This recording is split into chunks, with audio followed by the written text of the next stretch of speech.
Selamat siang, Assalamualaikum warahmatullahi wabarakatuh. Melanjutkan topik setelah Prof. Imam, saya akan menyampaikan topik lanjutan terkait dengan salah satu yang menjadi masalah sering kita jumpai dalam praktek sehari-hari di bidang penyakit tiroid adalah penyakit Graves' disease. Dalam hal ini, penyakit Graves' disease terkait dengan perjalanan panjang dari Graves' disease itu sendiri. Saya akan share slide saya. Mohon maaf, tunggu sebentar. Oke, saya rasa slide saya sudah terlihat. Oke, sekali lagi terima kasih kepada panitia dari Divisi Metabolik Endokrin, panitia Jakarta Endokrin Meeting tahun 2021 ini. Saya akan menyampaikan salah satu topik bahasan yang mungkin cukup menarik, yaitu tentang pengelolaan penyakit Graves yang mengalami gagal remisi, yang sudah pernah mendapatkan obat anti tiroid. Ya. Ini beberapa hal yang akan saya sampaikan. Saya akan menyampaikan didahului oleh suatu case illustration tentang Graves' disease itu sendiri, algoritma yang ada, serta diferensial diagnosis dari Graves' disease sendiri, bagaimana patogenesisnya, dan tentang pengelolaannya. Selain itu juga saya akan menyampaikan beberapa hal terminologi terkait dengan remisi, relapse and non-remission, serta efektivitas dari beberapa pengobatan yang ditujukan untuk penyakit Graves' ini. Dan terakhir saya akan menyampaikan tentang kesimpulan dari topik bahasan saya ini. Ya, sebagai pendahuluan mungkin perlu diketahui penyakit Graves' ini adalah penyakit autoimun yang bersifat sistemik. Ya, di karakteristiknya adalah adanya sel limfosit T yang menstimulasi dari sel pencar tiroid sendiri itu, ya terutama bagian dari reseptor TSH-nya, ya, sehingga menyebabkan stimulasi pembentukan dari antibodi terhadap reseptor ini yang menyebabkan kelenjar tiroid ini mengalami hiperplasia dan menyebabkan terjadi produksi dan sekresi daripada hormon tiroid menjadi berlebihan. Nah, proses ini akan menyebabkan kadar hormon tiroid di dalam sirkulasi menjadi berlebihan, sehingga menimbulkan berbagai macam manifestasi klinis yang mungkin tadi sudah disampaikan oleh Prof. Iman, ya, dalam materi dari Prof. Imam seperti sebelumnya. Nah, ini satu kasus yang terjadi pada seorang laki-laki berusia 29 tahun, bekerja sebagai pegawai swasta dengan keluhan adanya pembesaran leher yang disertai dengan pembesaran mata yang terjadi sebenarnya sudah berlangsung 3 tahun sebelum berkonsultasi dengan kami di Poliklinik Metabolik Endokrin. Ini perjalanan penyakit yang coba kami rangkai dari anamnesis, ya. Jadi 3 tahun yang lalu pasien merasakan adanya pembesaran leher disertai dengan gejala-gejala toksik, yaitu berupa keringat yang berlebihan, berdebar-debar, dan gemetar. Pada saat itu dikelola dengan pemberian propiltiouracil dengan dosis 3 kali 200 sampai 100 yang berfluktuasi sesuai dengan kondisi perjalanan penyakitnya. Namun keluhan leher dan mata masih tetap besar, sehingga dari dokter sebelumnya digantilah pemberian hormon anti tiroidnya dengan tirosol dengan dosis bervariasi dari 2 kali 10 mg sampai 20. Namun dalam perjalanan penyakitnya 2 tahun, lehernya tidak ada perubahan, kemudian diputuskanlah untuk dilakukan tindakan operasi. Nah, alasan untuk pemberian tindakan operasi karena pasien mengeluh adanya gangguan menelan dan suara mulai sedak dan terdengar suara yang parau. Setelah dilakukan tindakan operasi selama 2 tahun itu tidak ada keluhan gejala-gejala dan tanda-tanda hipertiroid sehingga pasien selama 2 tahun tidak mendapatkan pengobatan. Namun 4 bulan terakhir pasien merasakan ada benjolan yang tumbuh lagi di lehernya disertai dengan keluhan berdebar-debar dan kedua mata terasa mengganjal, agak menonjol dan dikatakan pandangannya double ya. Jadi mulai muncul adanya pandangan yang ganda. Pada saat itu diberikan kembali tirosol dengan dosis bervariasi 2 kali 10, sempat mendapatkan 2 kali 20 dan diturunkan 1 kali 10. Namun 1 bulan terakhir obat ini di stop karena kadar hormon tiroidnya yang makin rendah. Nah, ini gambaran klinis dari pasien ya, terlihat adanya pembesaran kelenjar tiroid di daerah lehernya dan sedikit pembesaran pada bola matanya. Ini rekapitulasi laboratorium sebelumnya, jadi ada variasi kenaikan kadar FT4 2,89, terus sempat turun, terus naik lagi, dan terakhir pasien ini mengalami kondisi hipotiroid dengan TSH yang meningkat sampai 20. Nah, pada saat itu dengan perubahan dosis tirosol, yaitu salah satu golongan dari metimazol, pasien dirubah dari awal 2 kali 10, 2 kali 20, turun lagi 2 kali 10, dan akhirnya dalam kondisi hipo di akhir 2018 ini tirosolnya di stop. Nah, ini beberapa periksa penunjang yang coba kami rekap ya. Dari USG ada terlihat ada pembesaran stoma yang bilateral ya di daerah kelenjar tiroidnya, namun tidak disertai adanya hipervaskularisasi maupun nodul. Tidak terlihat adanya KGB yang besar, ada pemeriksaan CT orbita, hanya ditemukan adanya soft tissue swelling tanpa ada perubahan pada otot-otot rectus oculi kanan maupun kiri.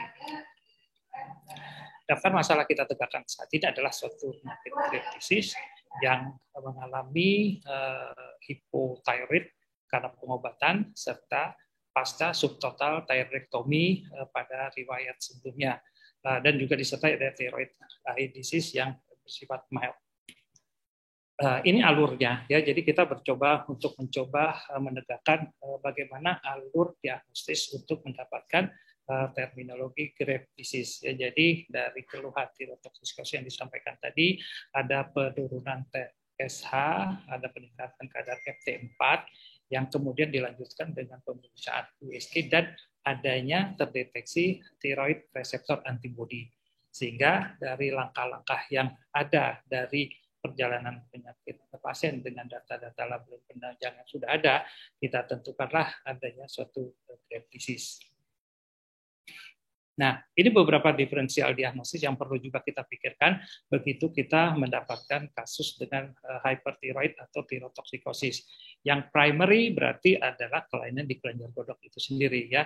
Bisa beberapa alternatif diagnosisnya, bisa tadi sebagai Graves' disease atau diffuse toxic goiter jika tidak disertai dengan adanya oftalmopati. Bisa juga dia menunjukkan suatu multinodular goiter, ada toxic adenoma, atau bisa juga tiroiditis Hashimoto di awal-awalnya ya. Nah, ini adalah beberapa hal yang perlu kita pikirkan pada waktu kita mengelola pasien dengan hyperthyroidism atau tirotoksikosis. Ini patogenesisnya ya. Jadi faktor lingkungan dan faktor genetik itu mempunyai peran yang sangat besar. Karena dengan kondisi lingkungan dan faktor genetik itu merangsang timbulnya thyroid receptor antibody yang berasal dari bone marrow atau sumsum tulang dan kelenjar getah bening.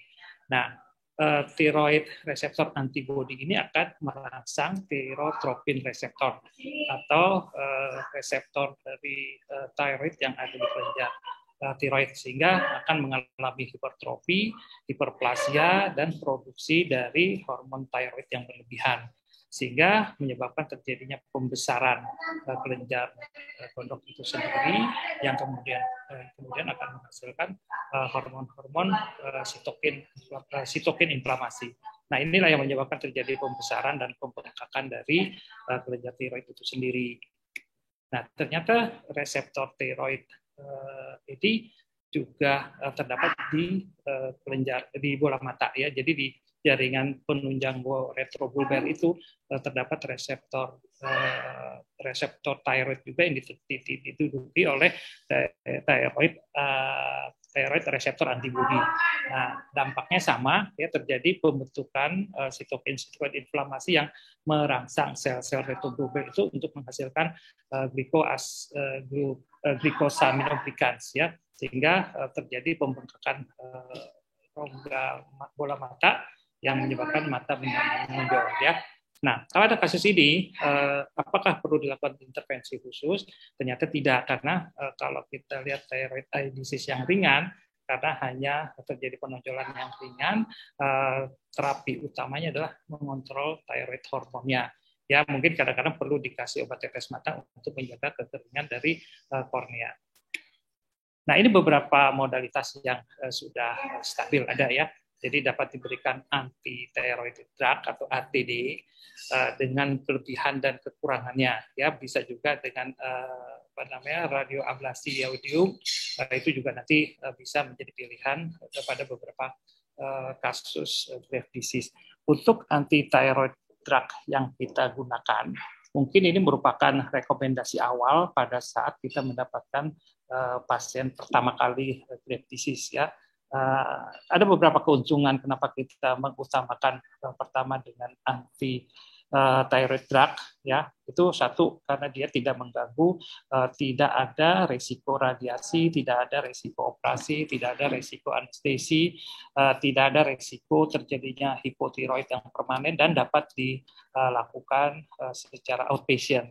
Namun kerugiannya, angka kekambuhannya tinggi ya, recurrence rate-nya lebih dari 50%, dan mungkin beberapa pasien yang mempunyai sensitivitas yang tinggi dapat menimbulkan beberapa efek samping yang mungkin tidak menyenangkan. Nah, ini beberapa hal yang perlu kita perhatikan ya secara klinis.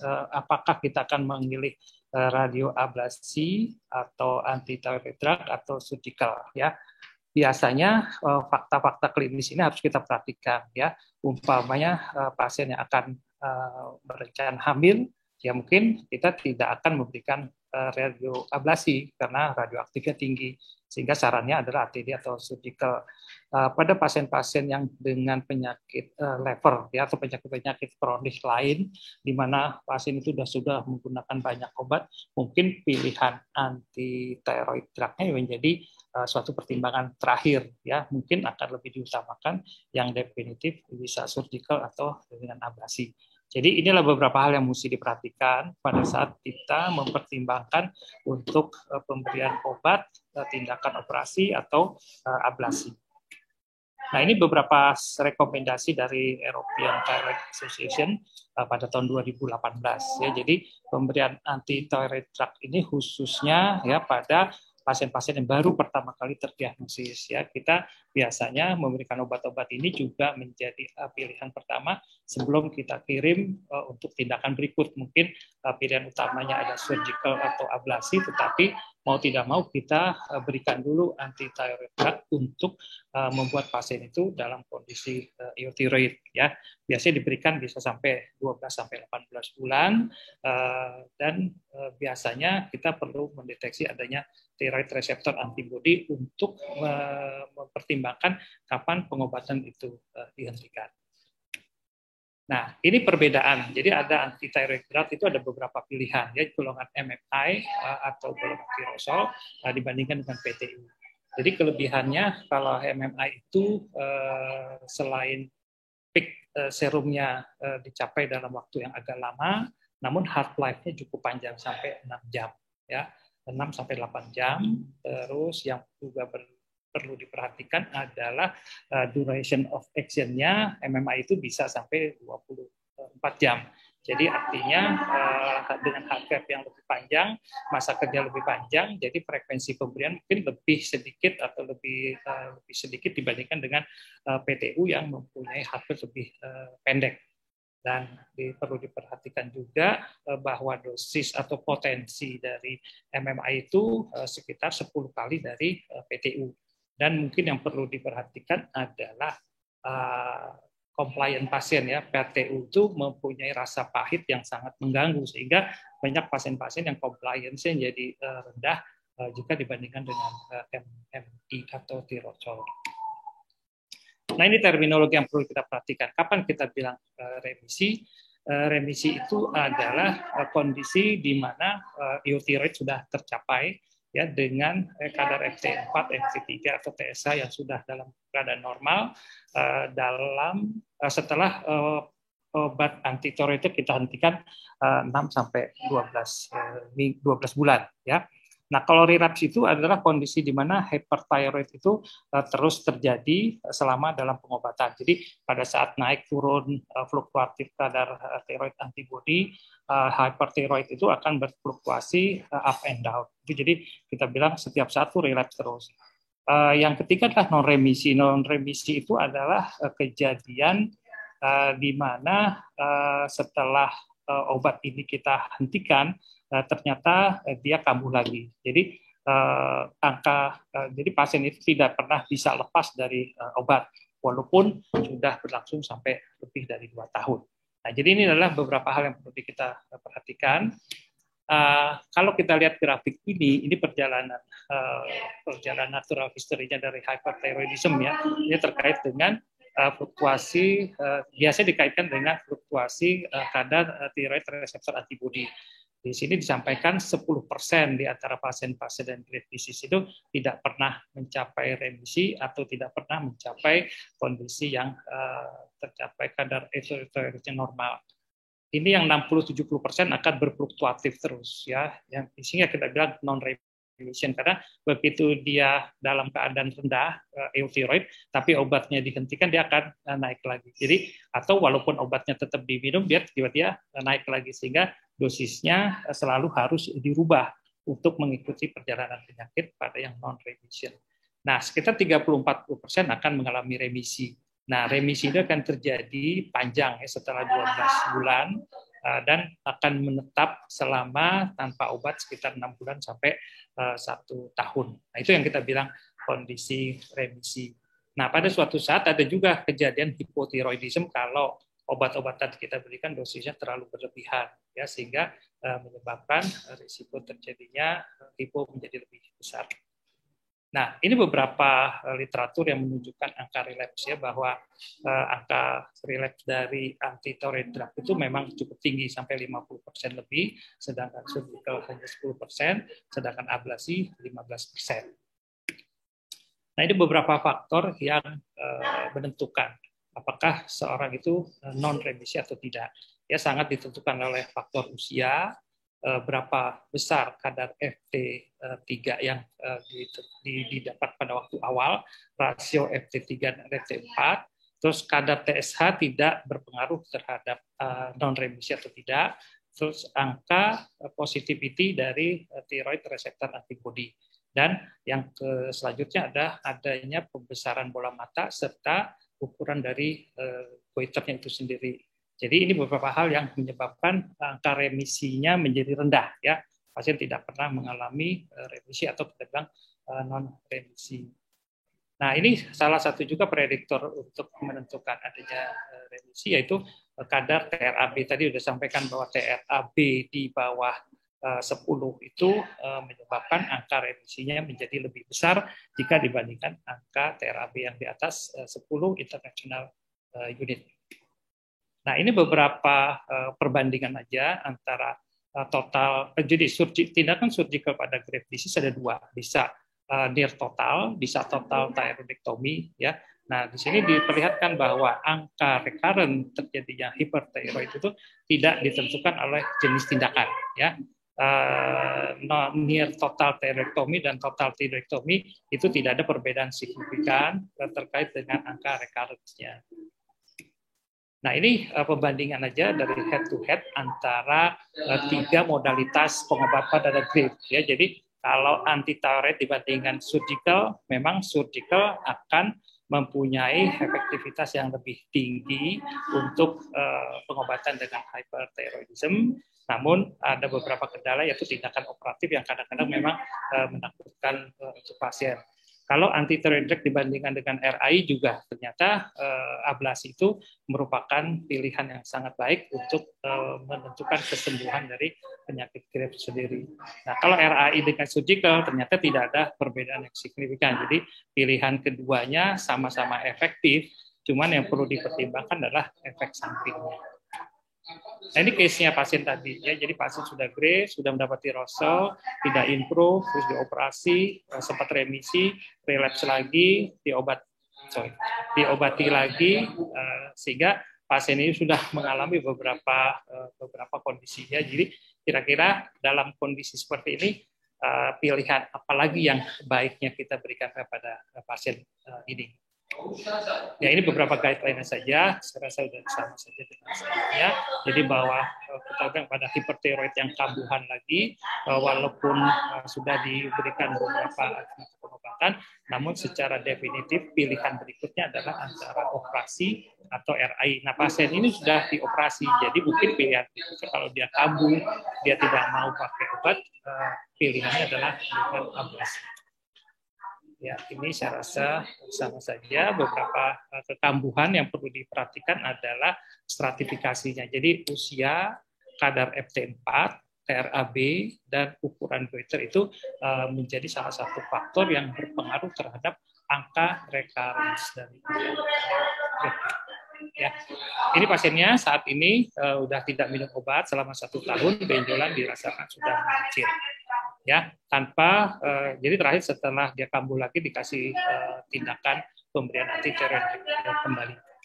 Ya, ini penutup dari saya. Jadi penyakit Graves' disease itu merupakan penyakit autoimun yang mungkin bisa mengalami remisi, non remisi atau relapse. Modalitas untuk pengobatan ini bisa berupa antithyroid, obat antithyroid dengan PTU, tirosol atau neomercazole.